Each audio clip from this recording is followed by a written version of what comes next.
প্রাচীন ইতিহাসের গভীরে ঢুকলে আমরা এমন কিছু নাম পাই যেগুলো শুধু একটি দেবতার নাম নয়, বরং এক পুরো যুগের বিশ্বাস, ভয়, আশা আর নির্ভরতার প্রতীক। বাল তেমনই একটি নাম। হাজার হাজার বছর আগে মধ্যপ্রাচ্যের উর্বর ভূমিতে মানুষ আকাশের দিকে তাকিয়ে বাঁচত। তাদের জীবন নির্ভর করত বৃষ্টির ওপর। মেঘ জমলে তারা আশায় বুক বাঁধত, আর খরা নামলে হৃদয়ে ভর করত আতঙ্ক। এই অনিশ্চয়তার মাঝেই জন্ম নেয় এক বিশ্বাস, এক শক্তিশালী দেবতা যিনি নাকি বজ্রধ্বনি করেন, মেঘ ডাকেন আর বৃষ্টি নামান। তার নাম বাল। বাল শব্দের অর্থই ছিল প্রভু বা অধিপতি, কিন্তু সময়ের সাথে সাথে এটি হয়ে ওঠে এক নির্দিষ্ট দেবতার পরিচয়। প্রাচীন কানানীয় ও ফিনিশীয় সভ্যতায় বালকে ভাবা হতো আকাশের শাসক, বৃষ্টির নিয়ন্ত্রক এবং জমিনের উর্বরতার রক্ষক হিসেবে।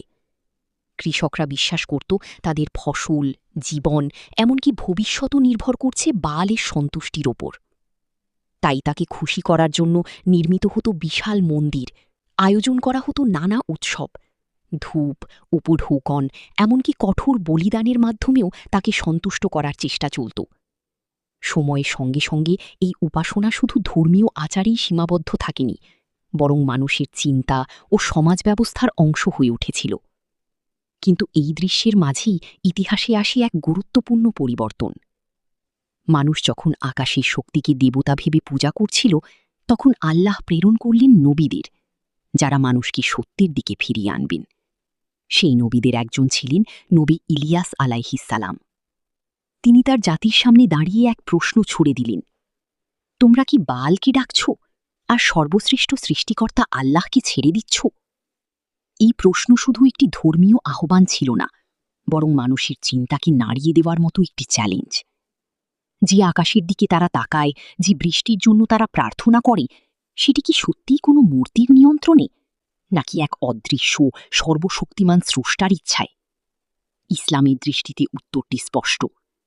আল্লাহ এক, তিনি একাই সবকিছুর স্রষ্টা ও নিয়ন্ত্রক। আর বাল সহ সব মূর্তি ও দেবতা মানুষের তৈরি ধারণা, যাদের কোনো ক্ষমতা নেই। এই কারণেই কুরআনে বাল পূজার সমালোচনা করা হয়েছে এবং মানুষকে তাওহীদের দিকে আহ্বান জানায়। আজকের দিনে বাল নামটি ইতিহাসের পাতায় সীমাবদ্ধ, কিন্তু এর গল্প এখানেই শেষ নয়। কারণ এই নামটি আমাদের মনে করিয়ে দেয়, মানুষ সবসময়ই কোনো না কোনো কিছুর ওপর নির্ভর করতে চেয়েছে। কখনো প্রকৃতি, কখনো শক্তি, কখনো মূর্তি, আবার কখনো নিজের তৈরি ধারণার ওপর। আধুনিক যুগে হয়তো আমরা বালের মূর্তি দেখি না, কিন্তু প্রশ্নটি এখনও রয়ে গেছে, আমরা কি সত্যিই একমাত্র স্রষ্টার উপর নির্ভর করছি, নাকি অন্য কিছুকে গুরুত্ব দিয়ে বসেছি? ইন্টারনেট ও সামাজিক মাধ্যমে আজকাল বালকে নিয়ে নানা ধরনের গল্প, গুজব ও ষড়যন্ত্র তত্ত্ব ছড়িয়ে পড়ে। কেউ এটিকে রহস্যময় শক্তির প্রতীক বানায়, কেউ আবার ভয়ের উপাদান হিসেবে ব্যবহার করে।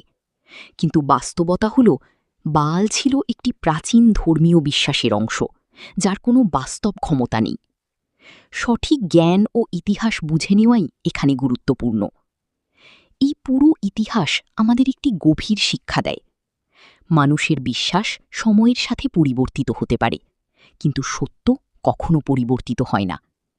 আর ইসলামের সেই চিরন্তন সত্য হল, আল্লাহ এক, তিনি অদ্বিতীয় এবং তিনিই একমাত্র উপাসনার যোগ্য।